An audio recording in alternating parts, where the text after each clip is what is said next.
বোন মানেই ঝগড়া, আনন্দ, মারামারি সবকিছুই। তো আজকে আমি আমার বোনকে কোথায় নিতে গিয়েছিলাম সেটা নিয়েই থাকছে আজকের ভিডিও। তো হ্যালো এভরিওয়ান, আসসালামু আলাইকুম। সবাই কেমন আছেন? আলহামদুলিল্লাহ, আমিও অনেক অনেক ভালো আছি। অনেকদিন পর আমার মেজো আপু আসতেছে, তো এই খুশিতে মেজো আপুকে আমরা নিতে গিয়েছিলাম। এই তো ভেবেছিলাম যে এই বাসেই আমার আপু আছে, তারপরে দেখি যে না, এই বাসে নাই, বাসটা চলেই যাচ্ছে। একটার পর একটা বাস যাচ্ছে, আমার তো মনে হচ্ছে এইটা থেকে নামবে এবার, কিন্তু কোনোটা থেকেই নামেনি। একটু পর আমার আপু ফোন দিয়ে বলল যে বাস নাকি বানেশ্বর নিয়ে চলে গেছে। এতক্ষণ শিবপুর অপেক্ষা করে করে নাই, তারপরে এই তো কি আর করার, আবারও চলে গেলাম আমরা বানেশ্বর বাজারে। দেখি ওই যে আমার আপু আমাদের জন্য অপেক্ষা করছে। তো যাই হোক, আমরা যেতেই তো আপুর লজ্জাতে এই তো দেখেন লজ্জাপতি হয়ে গেছে। ফাইনালি অনেকদিন পর দুই বোন দুইজনকে দেখলাম সামনাসামনি। ভিডিও কলে দেখা হয় কিন্তু সামনাসামনি দেখা হয়নি, বহুদিন হয়ে গেল। এখন আবার অনেকে বলবে এত ঢং করার কি দরকার, কয়েকদিন আগেই তো গেল আপনার আপু। তাদের উদ্দেশ্যে কিছু বলার নেই, শুধু একটা কথাই বলবো, ছোট থেকে একসাথে বড় হয়েছি, তাই মনে হয় কি জানেন,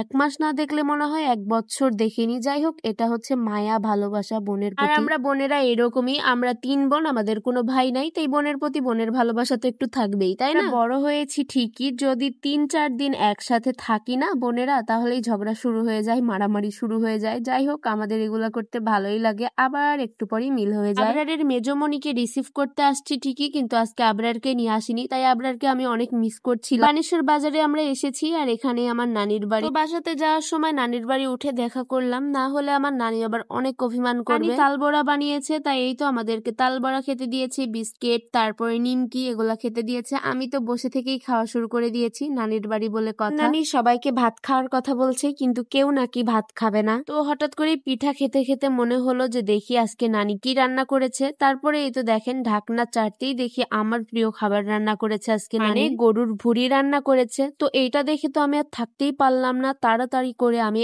1 প্লেট ভাত নিয়ে বসে গেলাম গরুর ভুড়ি নিয়ে। সবাই বাসায় চলে যাবে, খুব তাড়াহুড়া করছিল, আমাকে তো খাওয়ার সময়টাও দিচ্ছিল না। আমি বলছিলাম যে যতই তাড়াহুড়া করো না কেন, আজকে নানির হাতের ভুড়ি দিয়ে ভাত খেয়েই যাবো, কারণ আমার পছন্দের একটা খাবার। ভুড়ির তেলগুলো সব জমেছিল, মানে জাল করার সময়টাও দিচ্ছিল না, খুব তাড়াহুড়া করছিল, তাই এই তো তাড়াহুড়ার মধ্যে আমি জমানো ভুড়ি দিয়েই ভাত খেলাম। অনেক মজা লাগছিল খেতে, ভুড়ি দিয়ে ভাত হলে আমার আর কোনো কথাই নেই, আমি অনেক মজা করে খাই। আরো 2-3 রকমের তরকারি ছিল, ডিম ছিল, কিন্তু ওইগুলো দিয়ে আমি খাইনি, কারণ ভুড়ি থাকলে আমার আর কিছুই লাগে না। খাওয়া দাওয়া শেষে এই তো আমরা বাসায় চলে এসেছি, আর আবরার তো তার মামনিকে দেখে অনেক খুশি। দিন পর যদি কাউকে দেখে তাহলে তার কোলে যেতেই চায় না, কিন্তু বৈশাখীকে দেখা মাত্রই তার কোলে চলে গিয়েছে, কারণ তাকে খুব ভালো করেই চিনে সে যে এটা আমার মেজোমণি।